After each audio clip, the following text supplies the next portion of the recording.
Pois olá e sejam bem-vindos a um vídeo onde eu vou partilhar convosco a opinião de duas leituras que eu fiz durante este mês de dezembro. Duas leituras essas que foram contra aquilo que eu estava à espera delas. Porque se por um lado de uma eu esperava pouca coisa e ela deu muito, por outro lado de outra eu estava à espera de bastante e ela não me deu exatamente aquilo que eu esperava que ela me desse. E sendo assim, é verdade que estou a falar de duas obras que estavam nos planos das minhas leituras de dezembro, tal como vocês podem confirmar no vídeo de TBR, ou seja, daquilo que sempre eu vos deixo ficar por aqui, ou quase sempre, do que planei de ler durante um mês. E a primeira que eu quero abordar neste vídeo é esta que está aqui, chama-se Vidas Esquecidas, é desta autora Diane Chamberlain, uma autora norte-americana, uma autora que não era desconhecida para mim. Eu li há alguns tempos, há pouco tempo, há 2 anos, não sei, a obra que está aqui na contracapa, que é O Segredo da Minha Irmã. Foi uma leitura daquelas que se papa bem, com algum mistério, algum suspense, e que na altura me soube bem ler, mas que, se vocês me perguntarem hoje, eu pouco ou nada já me lembro dela. E estava à espera que esta seguisse a mesma onda, ou seja, que fosse uma obra que não puxasse muito por mim nesta altura em que eu estou bastante cansada, que me desse uma leitura aprazível, uma leitura que se papasse bem, mas uma leitura que, tal como eu disse no vídeo de TBR, que provavelmente eu iria esquecer passado uns dias. Ora, estava bastante enganada, porque apesar do estilo não ser o estilo desta autora, pelo que eu já li dela, já são 2 obras, tenho mais uma aqui em casa para ler, apesar do estilo ser um estilo simples, um estilo muito acessível, um estilo que nada tem de complexo, a obra em si, ou seja, aquilo que ela coloca nesta história, é, pelo contrário, algo que nos faz bastante refletir e que me fez refletir ao longo da leitura e que continua a fazer-me refletir depois de eu ter pausado a obra, ou seja, depois de eu ter terminado a sua leitura, e que hoje ainda anda por aqui,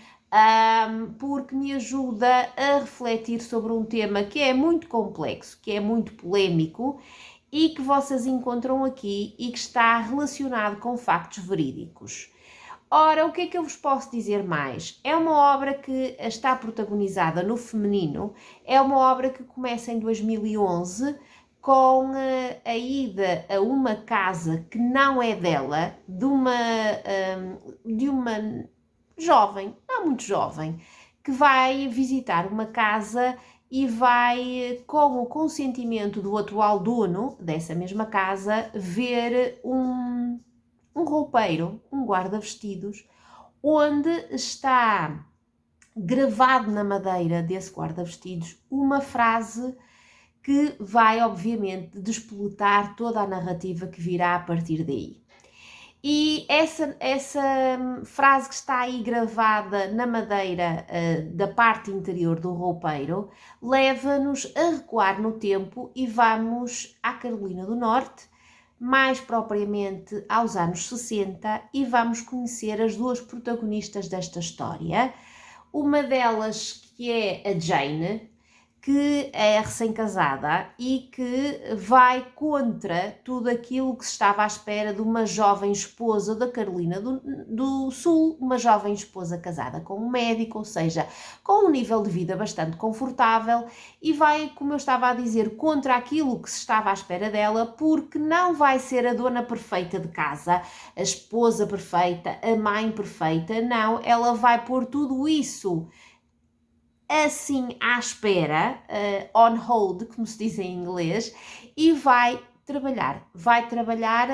como assistente social, e é esse trabalho como assistente social que vai fazer com que ela conheça várias famílias que dependem da ajuda da assistência social para sobreviver. Uma dessas famílias é uma família só composta no feminino, temos uma avó e 2 netas, não é composta somente no feminino porque há um bisneto pequenito que tem 2 anos e que é fruto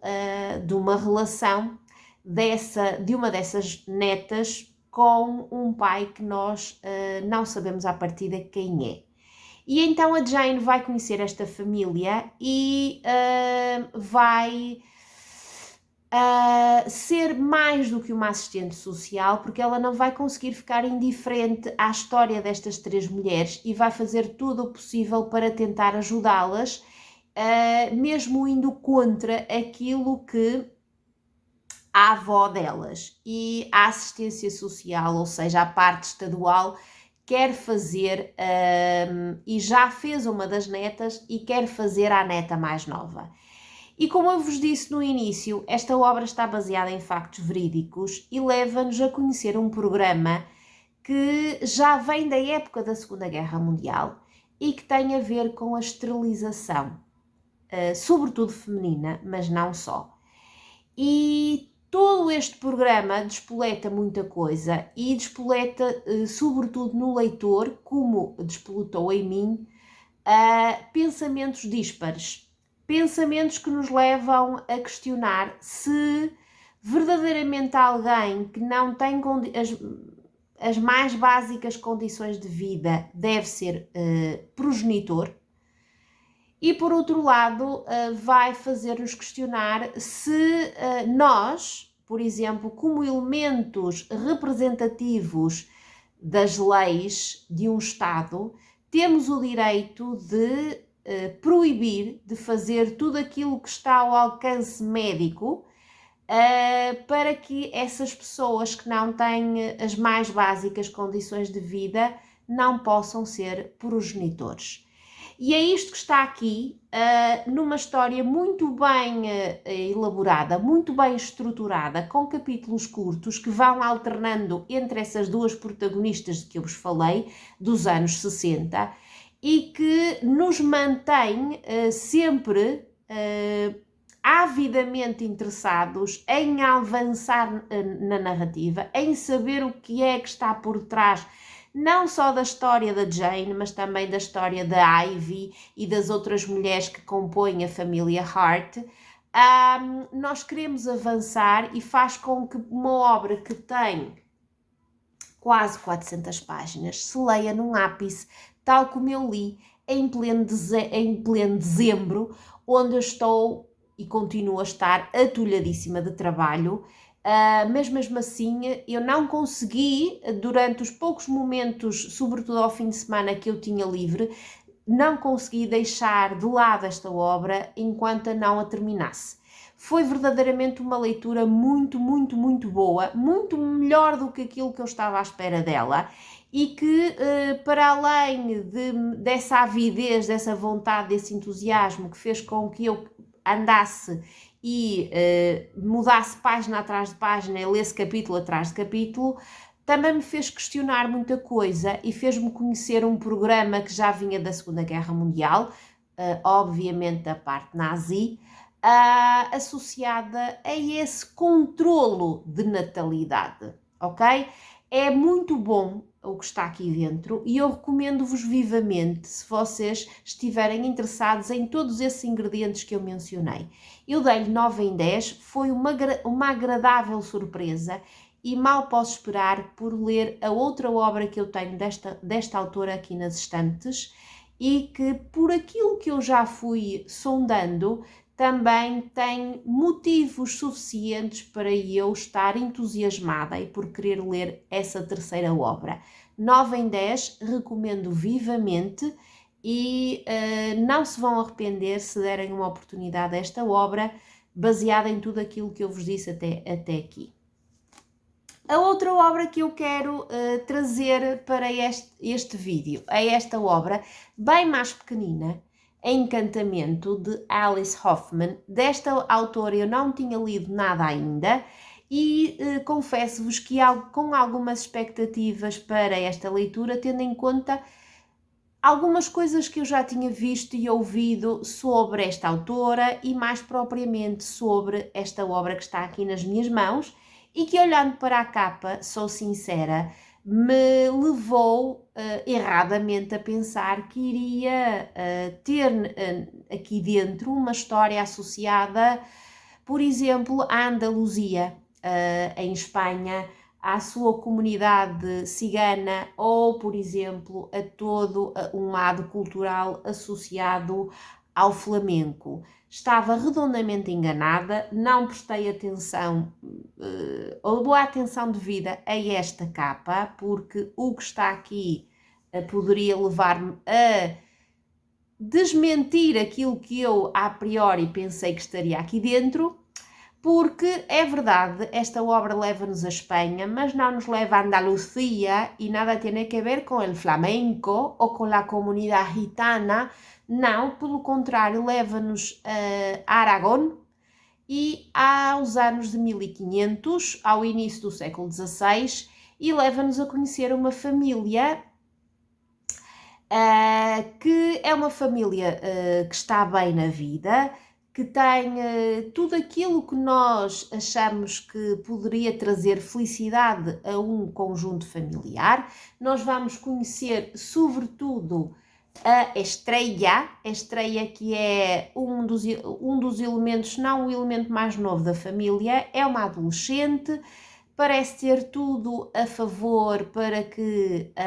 floresça na vida, que seja uma miúda feliz, que seja uma miúda despreocupada, que se preocupa apenas com aquilo que é típico da adolescência, mesmo falando de há 500 anos atrás. Mas não, nós vamos perceber que a sua família oculta um grande segredo e que esse grande segredo está associado a perseguições que aconteceram nos séculos XVI, XVII, XVIII, nomeadamente a quem não professava uma determinada religião, que era a religião predominante, e a quem ia contra os comportamentos associados a essa religião e associados a modos de vida que nada têm a ver com aquilo que a religião católica já nessa altura dizia que era o que se deveria fazer. E é isso que está aqui dentro, e isto que eu vos disse poderia levar a que a leitura tivesse sido bastante saborosa, mas o que acontece é que não foi aquilo que eu estava à espera, ou seja, não trouxe o sabor e não trouxe o entusiasmo e não trouxe a informação que eu erroneamente estava à espera que esta obra me trouxesse. Trouxe-me uma contextualização histórica que eu conheço razoavelmente bem, trouxe-me mais um exemplo de algo que eu infelizmente conheço já desde que estudei na altura do ensino secundário, a história de Portugal e a história da Península Ibérica. Por isso não me trouxe aquilo que eu estava à espera que ela me trouxesse, e foi por, obviamente, exclusiva culpa minha que esta obra não foi verdadeiramente aquilo que eu estava à espera que ela fosse. É uma leitura que se faz muito bem, é uma leitura que tem os seus momentos dolorosos, é uma leitura que nos faz perceber que determinada comunidade religiosa já sofria perseguições há muitos séculos atrás, e que isso não foi exclusivamente algo associado a um conflito bélico do século XX, não, já vem de muitos séculos atrás, e sim, poderia ter sido uma leitura, para mim, melhor, mais complexa, mas também é verdade que esta obra é uma obra de cariz mais juvenil, ou mais de jovem adulto, se vocês quiserem, e por isso, porque eu não sabia de tudo isto, senti-me algo defraudada, e sendo assim não consegui dar-lhe mais do que 6 em 10. Sei que há gente que poderá não concordar comigo, que gostou imenso desta obra, sei que há gente que desse lado que está aí poderá inclusive ler esta obra depois de eu ter lido e não concordar comigo, mas não me trouxe nada de novo, e as expectativas que eu tinha para ela saíram defraudadas, saíram goradas, e isso é obviamente culpa exclusivamente minha, ok? 6 em 10 é uma obra que se lê muito bem, mas que para mim não me trouxe nada de novo, foi uma leitura razoável, ok? E sendo assim, despeço-me com duas leituras que, como vocês puderam perceber, tiveram desfechos completamente diferentes daqueles que eu estava à partida à espera. E isto é, mais uma vez, aquele busilis associado às expectativas que nós temos antes de pegar numa leitura, ok? 9 em 10, 6 em 10, e quem estiver aí desse lado e que já tenha lido estas obras, digam-me alguma coisa. Quem ainda não leu e ficou interessado, não se acanhe e deixe ficar aí embaixo nos comentários alguma coisa, porque é tão bom receber os vossos comentários, é mesmo muito bom, e sinto que de há uns tempos para cá há muita gente que vê os meus vídeos e não comenta. Pronto, nem que seja para qualquer coisa, para me mandar um beijinho ou o que for, comentem, não se acanhem, porque sabe mesmo muito bem, para quem está aqui deste lado, a fazer isto, que sim é um hobby, mas que também é um hobby que eu quero partilhar convosco. E partilha implica que haja de mim alguma coisa e que de vocês também haja, ok? Beijinhos e até um próximo vídeo. Tchau!